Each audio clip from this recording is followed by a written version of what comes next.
We're joined by Kevin Burkett, president of Burkett Asset Management. Great to see you. Good to see you too, Andy. So you see an opportunity here in some of these software stocks that have sold off? I think so. We looked at yesterday Amazon's results, so after market close, pretty strong reaction to what was actually not a bad financial result. Sales came in slightly ahead, EPS a small miss. It was really a $200 billion capex spend that I think spooked the market a little bit. And looking for clues to how the market had calibrated their expectations around Amazon, you put that up against Meta, Google, $125, $165 billion commitment, $200 billion from Amazon in that context seems large. But when you think about Amazon, and you've probably heard of this company before, employs 1.5 million people, $2.5 trillion stock, not as shocking to us. I think when we think about AI, though, coming to your software question, we see investors trying to predict AI, taking predictive positions and hyper-focusing on the physical infrastructure of AI, being Amazon's announcement about what will surely be streamed to the AI Amazon Web AWS service. And where we're spending a lot of time is thinking about what we consider phase 2 of the AI build-out, which is in software. And I'm speaking more so to Tuesday's move in some of the enterprise software providers, Thomson Reuters, London Stock Exchange Group, data businesses.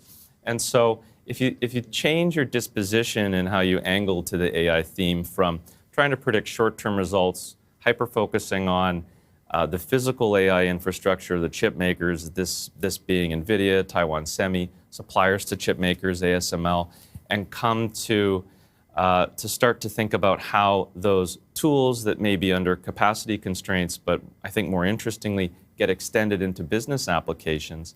I think we see opportunities in businesses like Constellation. I think Thomson Reuters' move is an opportunity. When you think about a role that software developers will play in facilitating some of that extension from the very interesting kind of mostly chatbots happening in clouds that require this physical footprint into business applications, and then we think about phase 3 being how across sectors and even within sectors, businesses then apply those tools to their own use cases. So what we speak about when it comes to software is whether the market is right in thinking that potentially that second phase could be skipped, because that is why you see Thomson Reuters down, you see Wolters Kluwer, the software providers, reacting so negatively, is there's a sense that with tools like the tool you mentioned about the Anthropic tool that Cloud released, whether companies can kind of self-adopt and implement those tools. And that could be tricky, in something like payroll or, the actual hard applications where you got to get it right. Exactly. I think, there's a notion that, Larry in accounting with his Claude subscription is going to build, some of these mission critical tools and that you can unplug from SAP. I'm not sure that's true. I mean, I own a business. I think there's lots of interesting applications around edge cases. I think much of the software that's sold to us is overbuilt by the software developers. So I think this gets better for everyone, but I think actually it's an enabler for the AI software folks who are willing to adapt to some of these AI tools in the software applications themselves. So in particular, Constellation software, it was just a touchstone for a blue chip stock in Canada for so long. Maybe we can put up a 10-year chart. Would you be a buyer now of Constellation with new money? Absolutely. I think, Canada's a funny market when you think about AI. I mean, we've got Celestica, which is kind of interesting, but we mostly have these software businesses. And you look at OpenText that put results out yesterday, that's a very complicated story. So you think about OpenText, CGI, Constellation, how do you approach your tech portfolio here in Canada?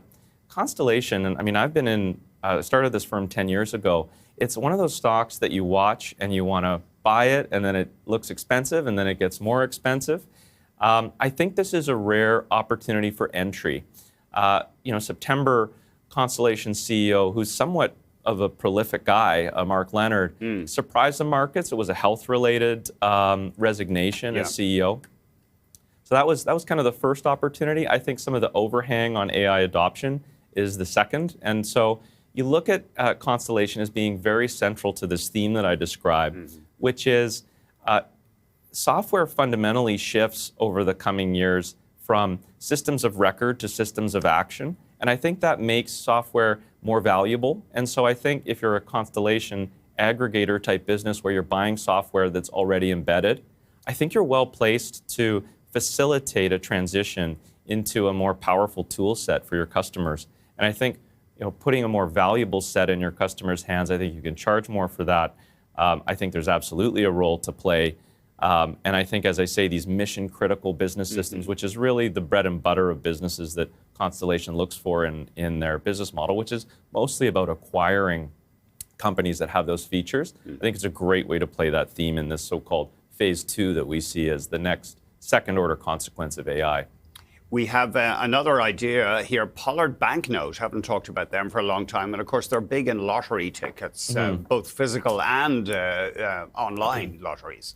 Sure. So stepping back from AI, which is the hyper-focus, and so whether you're trying to predict what the next new thing in AI is, prepare for it, what's interesting is we see the focus on AI and tech spilling into Canada, and so there are a lot of overlooked businesses that are more value-style businesses, where I think if you're approaching your portfolio, if you're finding it, a complicated setup moving into 2026, you've had a good year in the Canadian stock market, you're coming off of a 32% return in 2025, but you're seeing that 11% of that was driven in precious metals, so you're nervous.